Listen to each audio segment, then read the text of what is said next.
Hello, Reimaginers, and welcome back to the recap show, NWSL Championship Edition, Episode 2.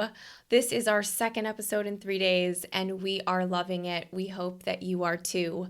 The NWSL is heating up, and so is the recap show. So, as always, Tobin is going to start with the sports. Welcome to the sports. The NWSL Finals is upon us. Happening this Saturday, November 11th at Snapdragon Stadium in San Diego.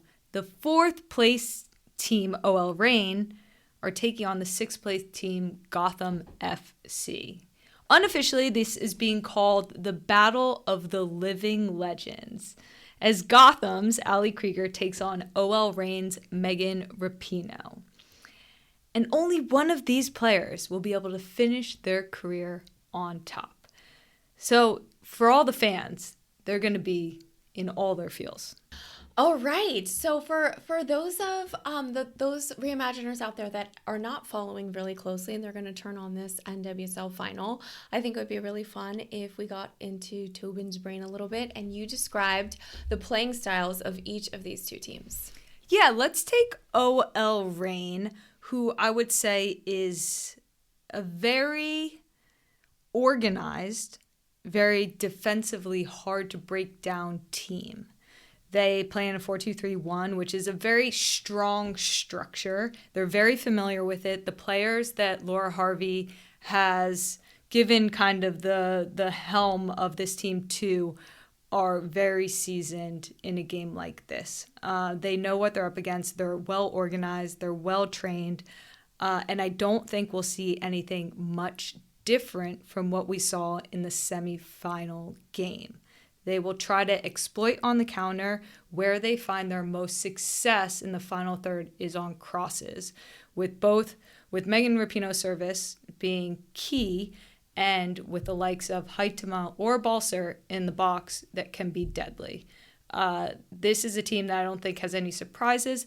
The one joker could be a Rose Lavelle, who is able to bring a little bit of magic and something different to OL's attack. And it seems like she's just peaking at the right time.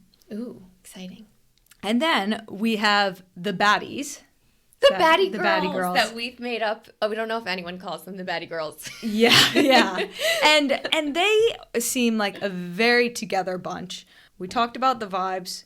Great vibes going into the final. Great energy. Mm-hmm. One thing interesting about this team is they play a very high pressing style of attack and defense. Their defense is, I guess their attackers are kind of their best defenders. You have very energetic forwards that are very willing to do the running. And because of that, that's how they start their attack. They're not a team that's going to build really out of the back and build through their midfield. They are very much going to start their attack through their defensive press up front and through chaos. And I think they love the chaos and they want to bring it. So I think that it won't be any surprise to OL Reign, but I think that's where Gotham has found a lot of success. And I would say Gotham has also has, in my opinion, a little bit of the luck going on. They have a little bit of fairy dust, and I don't know where that fairy dust is coming from, but there's a little bit of magic in what they're doing and what they've been able to do this season. And when you have that type of confidence where you feel like things are going well for you as a team, it's a team that could do anything. They could win an NWSL championship. Well, we know that Gotham finished last in the league last year, so this is already a storybook ending, regardless of how the final goes. Yep. And OL is clearly the more experienced team, and yet neither team has ever won an NWSL championship. Yep. So it's exciting. If you're going into this coach and you're thinking about keys to success, coaching tactics, what do you think is going to be the difference maker in the game on Saturday? Yeah, I think if Gotham is able to overwhelm OL's defense, it could prove costly. Like if OL tries to build out of the back in the traditional fashion and they are a little slow on the ball, or they play one too many passes in a small area, Gotham will exploit them. And then it's just a matter of percentage of finishes. And I think that's where Gotham maybe gets it a little bit wrong. I don't think they're the highest percentage of finishing team with the chances that, or the chaos that they create. But I do think that if they're able to keep OL in their half and able to attack in really these like short, impactful bouts that they do, they'll be able to punish them. And on the flip side, if they get it wrong even a couple times, OL does have the precision that can really be harmful. Megan Rapinoe only needs 1-2 crosses, and she will be precise. And with the likes of a couple players, particularly Rose Lavelle coming late into the box, Jess Fishlock's even coming into the box, Jordan Heidema and her height, it can prove deadly. And you know you're going to get a lot of crosses out of Sofia Huerta as well. So it will be coming from both sides of the field. And then I would say in 1v1 battles, I think Gotham, they love to isolate a Lynn Williams, a Midge Purse on the flank. They love to somehow, and even if they encourage them to continue to go at those players, even if there's a turnover, they'd love them to turn over the ball trying to go at the other team as opposed to trying to play, possess, keep the ball, look for an opening. They don't look for an opening, Gotham. They create the openings in order to score. And that's one thing that I would keep an eye on. Well, there have not been too many goals in this playoffs. It's been a playoffs of fine margins, which keeps you on the edge of your seat. But I think we're all hoping that there's a downpouring of goals on Saturday. I think it would be really fun. Any players in particular that you'd like to highlight, players to watch out for in the game? Definitely. I would say on Gotham's side, Lynn Williams, she's won for the moment. She's been in these positions before. I think she's won 2, 3 already championships. She is an addition to this squad. We have to remember like the key additions that have happened in this squad. 1, Juan Carlos, their coach, and 2, Lynn Williams. Those are huge additions. And I would say Allie Krieger, it's kind of crazy to think that, Allie Krieger at her age playing her role in her position would be a key factor, but she has put in a shift all season long, and she needs one final big one to push them over the edge. And she will be one of their keys to success because, like it or not, like she is a wall that OL Reign will have to get through in order to score. And I would just add to that, like as a former teammate of Allie, there's like no one I would trust more for the moment. Oh my gosh, she will be ready for the moment. She will be ready. Yeah. And then on the flip side, we have, I think there's a couple players that need a shout out. Emily Sonnet, both for club and country, has been fantastic. And what Laura Harvey has been able to get out of her in a new position, in a position actually that she's always kind of flirted with. And I knew that Laura was excited to get Emily Sonnet to try out this position. Anytime you're going to move a traditional center back into a 6, you're going to get a solid base in organization, in build-up, in defense. And I think what she's given to that position is allowing a Jess Fishlock a lot more freedom. And if Jess Fishlock has the freedom to dictate what OL is going to do, they're going to be a powerful force. It's a good thing. It's a great thing because she dictates, because she can read the game better than anyone else, and she's the most familiar and in sync with the mind, tactics, attitude of what Laura Harvey wants. It reminds me a little bit of Pep and Bernardo Silva. They're very attached, and for OL to be successful, Jess Fishlock has to be in her zone, which is an unstoppable one. Yep. The other thing that you get when you put a traditional center back in a 6 is a very happy player, because the 6 has got to be a heck of a lot more fun than being sitting there watching your team try to play. She's buzzing around, pointing to everyone, give me the ball. It's a lot of fun to watch, and I'm excited for that evolution. Well, thank you for all your thoughts. This has been an elongated version of the sports. And to finish, I would like to ask you about some predictions. I will say that on the recap show, Tobin doesn't have a great track record for predictions. I think we're seeing some comments about that. But I would like everyone to know that in real life, in her group of friends and circle, we kind of find her prophetic, and she generally calls games really, really well. So I'm calling this the curse of the recap show, where your predictions are chronically wrong here. But all that, we'll just swallow that. We'll keep that in our brains. Okay. And we'll ask you, what is your very wise prediction for the NWSL Championship? Okay. I see you there. I think predictions, can be tough because it's your head and it's your heart. And I think sometimes those two things I'm not able to separate. And there's a lot of heart in this game, right? A lot of heart.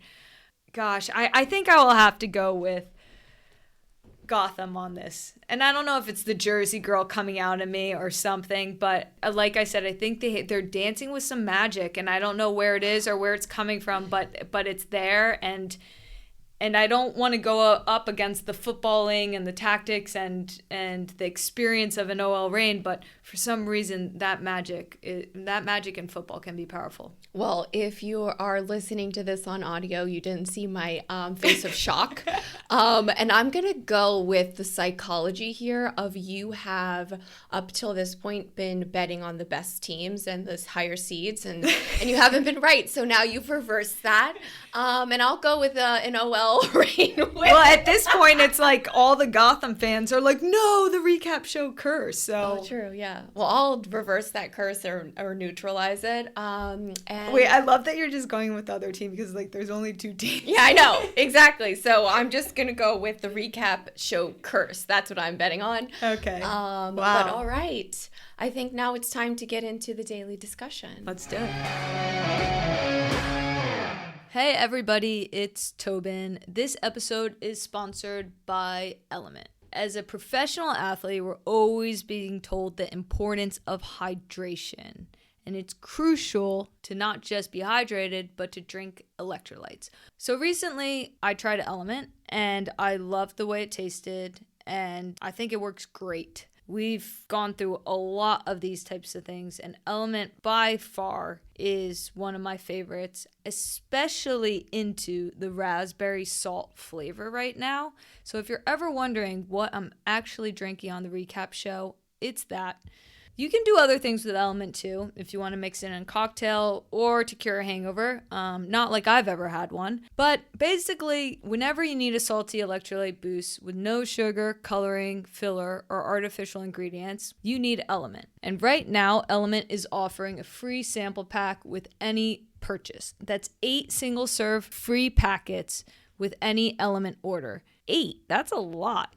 And 8 different flavors too, which, you're going to figure out one that you like. And if you don't, you can give a few to a friend. You can get yours today at drinkelement.com/recap. And remember, the deal is only available through my link. So go to drinklmnt.com/recap. And the best part is Element offers no question asked refund. If you don't like it, it's totally risk-free. Element will give you your money back. I don't know what kind of deal that is, but it sounds pretty good to me. So you have nothing to lose and only electrolytes to gain, which I hear are really important for you as an athlete and as a person and in watching the recap show.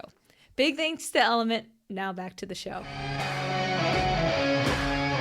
Well, Tobin, as always, will you start your timer? Oh. We have a 15-minute game here for the daily discussion, and if we feel like it, we'll go into extra time. Let's do it. All right, so rumor has it that Emma Hayes is the current manager of Chelsea Women, is going to be the next U.S. Women's National Team head coach. Mm-hmm. Tobin, what's your take? Strong rumor has it. Strong, nearly confirmed. Nearly confirmed. As all rumors are. Yes, when I saw this announcement, I thought to myself, great choice. No brainer. Did I think she was available? No.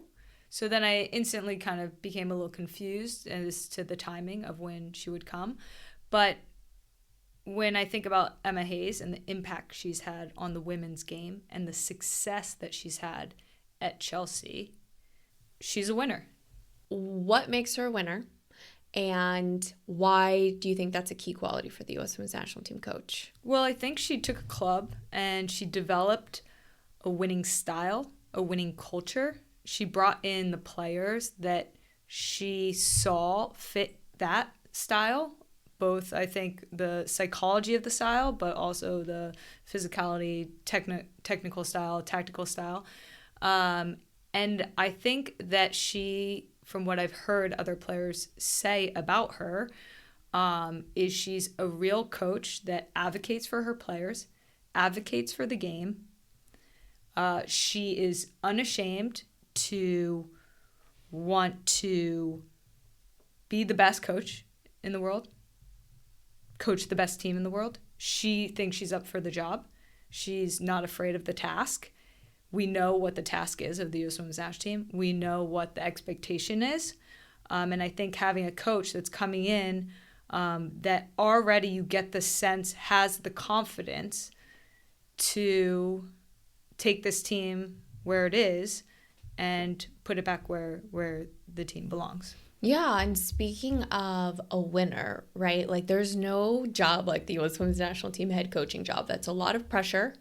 That's really high expectations. But I think she's been at Chelsea since 2012. I think she's won 5 championships. I think she was the coach that it was the first team under her leadership. It was the first team that won 3 championships in a row. Yeah. So it sounds like from a winning perspective, she's used to that pressure. I think that's important. I like what you said, in a row, because it's one thing winning a championship, right? But it's another thing having the expectations of winning again and winning again. And that, to me, reminds me of the U.S. Women's National Team. It's okay to not win a championship. There's plenty of championships that the U.S. Women's National Team hasn't won. But the attitude is that you're going to win the next one. Mm-hmm. Yep. And then beyond mentality, nobody knows the style and the essence of the U.S. Women's National Team better than you. Why do you think she's a good fit for this group of players? I think she's a fantastic fit because, look, we both played in the WSL. We know the type of Chelsea teams that she's put out. She's had star-studded rosters. She's had players from all different countries. She plays a style that I would say isn't what we would call this possession-based, attractive style. She plays a style of football that is effective, that's efficient, and it puts her players in the best positions to be successful. And she plays a very, I would say, more so than other WSL teams, a very direct style of play. She has a prolific goal scorer in Sam Kerr that she has continued to get the best out of.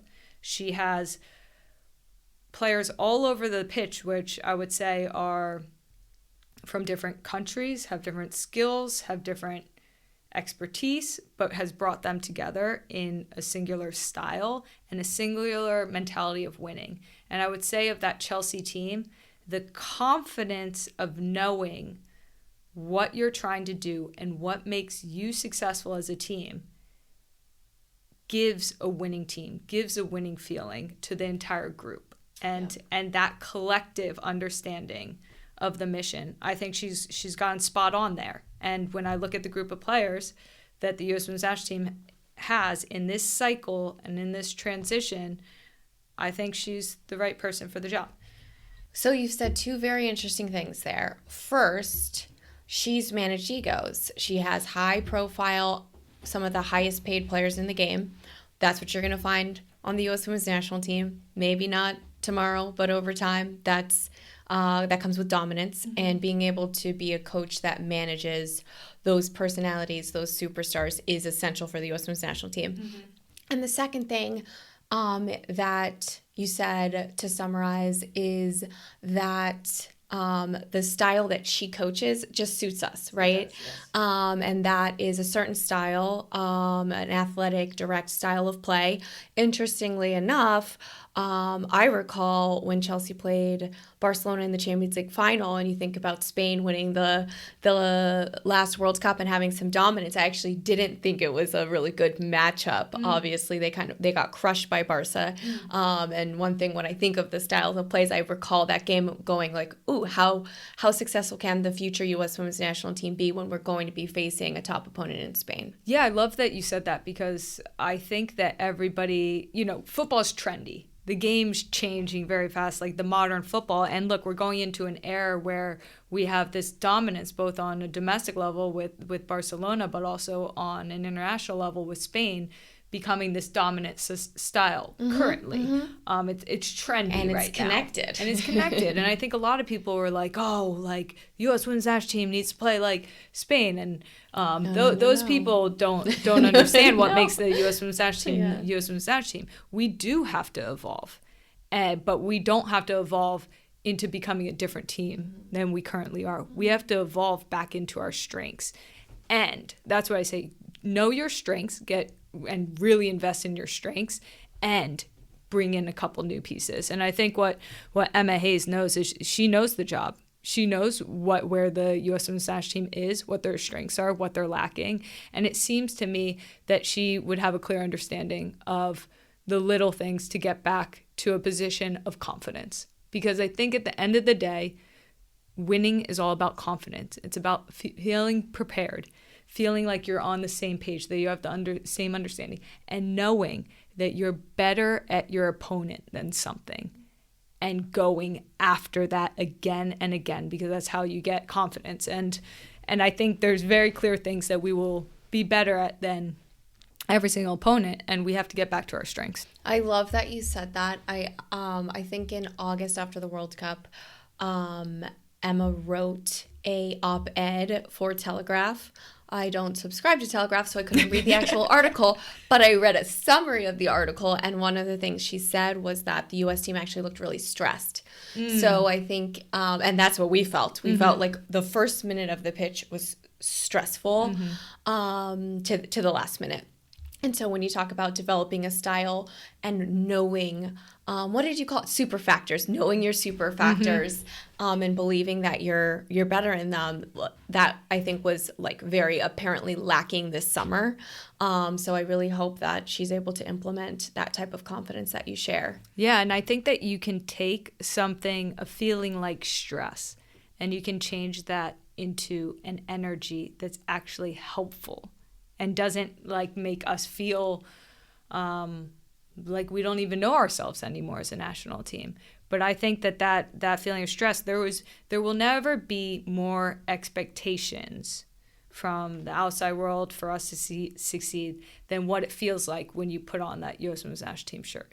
The expectations that should always be the highest are the ones that are in the locker room. And of course, the outside expectations will remain high, and they should.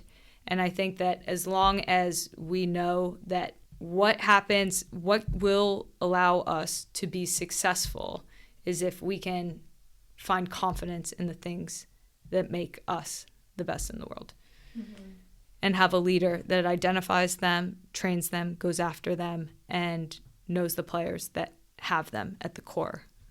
Yeah, I mean, there's so many amazing bits in what you just said, but what stands out to me is like that magic. It's like, how do you take stress? How do you take pressure and just flip it? And that's great leadership. And honestly, if you ever watch how Emma Hayes, what she says before games, what she says after games, she's the type of coach that invokes that.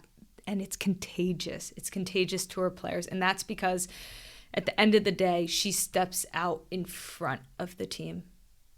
And that's a powerful leader. And she does that both on and off the field. And we know how powerful it is for this team to have an advocate, not just as a coach, being the best coach in the world, but as a person leading this team and what they care about off the field as well. And Emma Hayes has shown above and beyond that she cares for her players, she cares for the women's game, and she cares deeply about winning and about leaving a legacy. And those are all characteristics that, to me, say U.S. Women's National Team. Yep. Yeah, I mean, we've talked about, well, I keep smirking because I don't know her, so I feel weird about calling her Emma.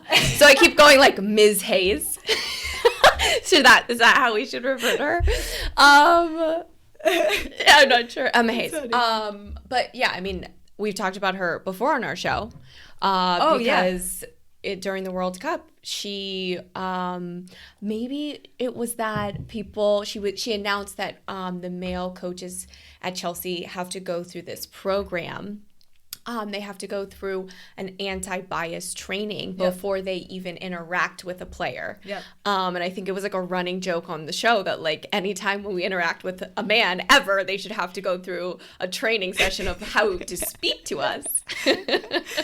But it's powerful. It's powerful. The job of the U.S. Women's National Team head coach is a heck of a big job. Yes. Because you are leading the team that symbolizes progress and equity on behalf of women's sports globally. That's the job. And so we talked to Jill about what that meant to her, about the behind the scenes work that she did, fighting for us to continue to evolve as a program. Yes. And I actually think in looking at the last several coaches and the different iterations of the team that we've seen, I wonder how much the off-the-field pushing for little marginal opportunities to kind of outwit our opponents or be more prepared than the competition, how much that affected success. And so much of that advocacy comes from, who you are as a human, who you are as a character, but it also comes from background and what your expectations are for how an elite soccer team should be run. And I think when those two things come together, it's really powerful, and I think that is what I would like to see from the U.S. Women's National Team head coach. Definitely, you said it perfectly. And I would assume that all of that training would come over to every part of the staff that would be involved in making this team successful. Oh my gosh, we could have that implemented for the U.S. Women's National Team. That would be I didn't even think of that, because we're just going, right? And we always see ourselves as like leaders in the space, but that would be so cool. That's a standard, and I love it. The other thing that I wanted to bring up that is really interesting is the timing of all this. That's kind of where you started. I think that I read that the other candidate that was at the top was Tony, and that it was a requirement from U.S. Soccer that the coach live in the United States, which is interesting. I'm not sure I fully understand why that's a top priority. I just feel like get the best coach, right? Yeah. And there's very little flaw that people are finding in a potential Emma Hayes hire. But the one thing that I can't wrap my mind around is a May start for this job. Yes. It's Again, another facial shot. Look, I think it's perfect for Emma Hayes. I don't think it's perfect for U.S. Soccer and for the women of the national team. I think we're at this point where we have a group of players that are desperate for some leadership, are desperate for some direction in what this national team is going to look like, and what these next games are, and what the Olympics is going to look like. This is going to be the first Olympics for the majority of this team, their first ever Olympics. And the fact that they're going to be going into it, potentially, we're all assuming that Emma's going to stay the course at Chelsea until the end of the season, which means that the U.S. Women's National Team is going to be lost for a while longer.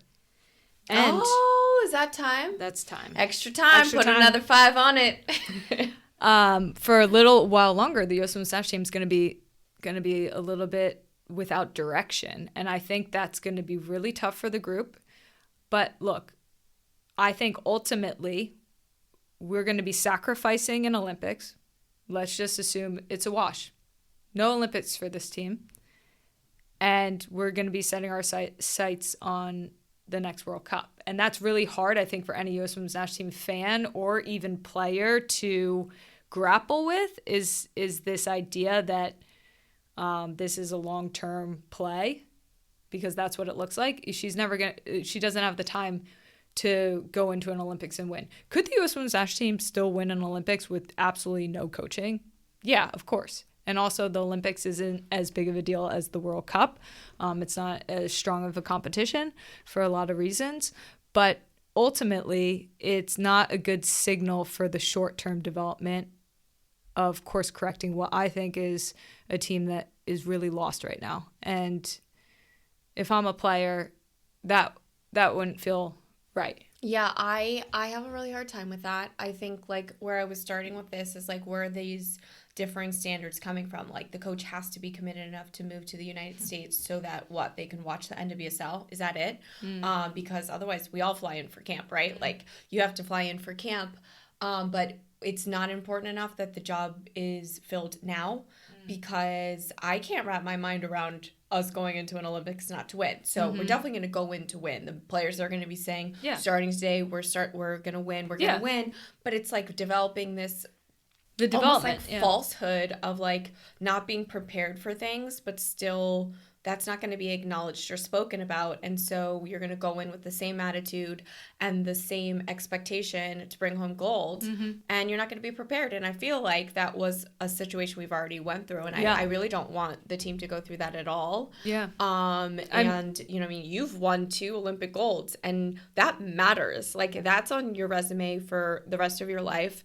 And, you know, there will be a player or two that this will be their only world championship. Yeah. That's just how it goes. And to just, like, say that's a wash, like, I have a really hard time with that. I think it goes against the culture of the U.S. women's national team. And I think it's very confusing as a player to imagine a world where U.S. soccer is thinking that. Yeah, I mean, U.S. soccer is basically saying hiring Emma Hayes is more important than the Olympics. That's what they're saying with this. With the timing. So I guess, I mean, the truth is we'll see who the coaches. Yeah. We'll also see what the timing is.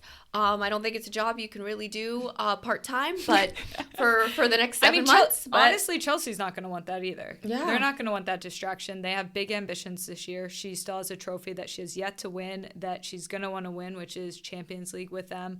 That's going to take full focus. And I think both parties, and look, that's probably what's being heavily negotiated, as well as a really adequate salary that's deserving of the job. Yeah, we'll see.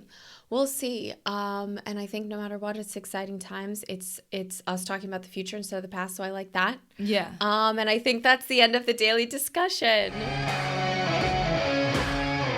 So now it's time for everybody's favorite segment, community questions. Oh, look at you, just really embracing it. If you know, you know. I'm being sarcastic. But thank you all for submitting your questions. I'm pretty sure 90 minutes before we started filming, Tobin popped this question in, and we had almost 100 responses right away, so plenty to choose from. So thanks to all of our members for being so freaking engaged. Our members are awesome. They're the best. Okay. So I will start because I'm doing this from memory. Lauren asks... Oh, this is a first. What is your favorite reality television show? So I don't know if this is reality television, because I always think of like kind of trashy television as reality TV. But I'm a huge Great British Baking Show fan. I didn't know that. And for so many reasons, I think it's the most wholesome thing that you can find on TV. Honestly, I always think, and this is kind of like a different culture, I guess, but if this show existed in the U.S., it would be like, bum, bum, bum, bum, bake, like, the Great British Baking Show, like, and, like, people would be, like killing each other to win, like, whatever. And, like, it's so funny because at the end of the day, they just win this, like, you know, platter. You know, but like, and they're helping each other. They're like 10 seconds and they're like running around helping each other.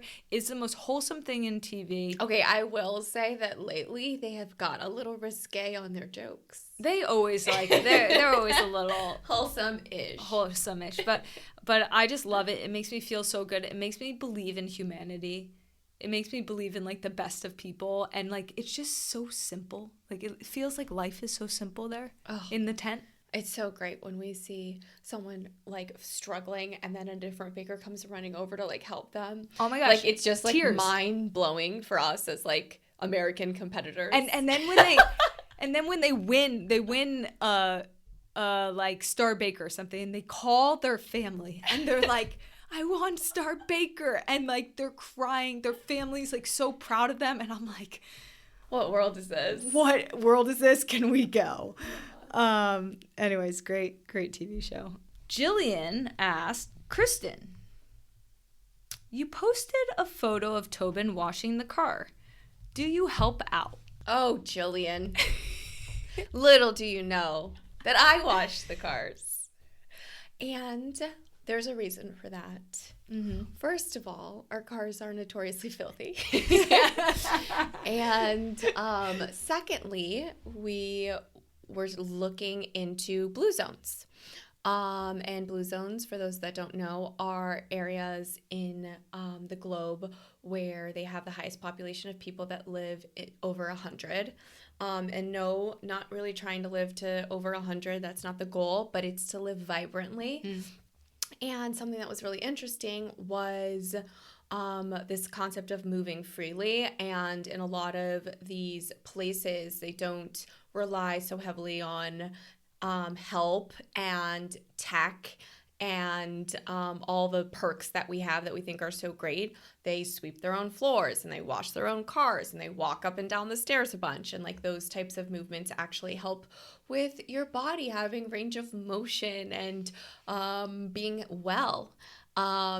Sadly, I found out that elite sports is pretty much not good for you. But you know, we're going to try to balance this out with a little elite sports and a little car wash. Yeah. And I just think it's so funny because there's just like these assumed like things that like I would be washing the car. Oh yeah. Which are just so common misconceptions. There's a lot. There's a lot. In our relationship. We can get into that later. But I don't drive the cars. I do wash the cars. Thank you all for submitting your questions. I hope that that was as lovely and enjoyable as you all want it to be. What's happening this week in membership and at Re-Inc? Well, mostly the same things as last time because it's only 2 days later. There's this episode that's dropping. There is an NWSL meetup with our team and our members in San Diego on Saturday. Join membership to get all the details. That's going to be fun. We have some cool things to hand out, and there's going to be a little pregame tailgate. Plus, our team is like really, really cool and fun. So we hope that you all get to meet them and enjoy it.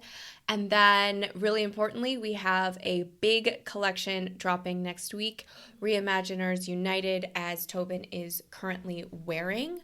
One article from that collection, which we're extremely proud of, and we can't wait for you all to learn more about the campaign and the concept and see all the beautiful garments. Amazing. And then get your community questions in because we will be recapping the NWSL Championship game. Very soon. Very soon. This is a rapid fire recap show, NWSL edition, where we just like continue to recap and then we recap the recap. Yeah, I love it. The NWSL is wild. NWSL After Dark, the recap show after dark. After dark. Thank you all. See you next time. You.